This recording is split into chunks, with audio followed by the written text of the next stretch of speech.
you can see where it came off the vise, but the nut itself still in perfect shape.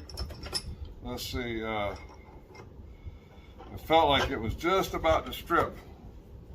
I kind of came a little bit crooked there.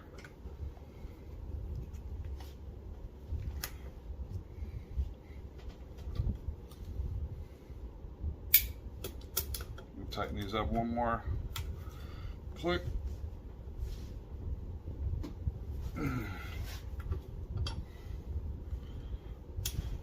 So I just snapped the whole bolt off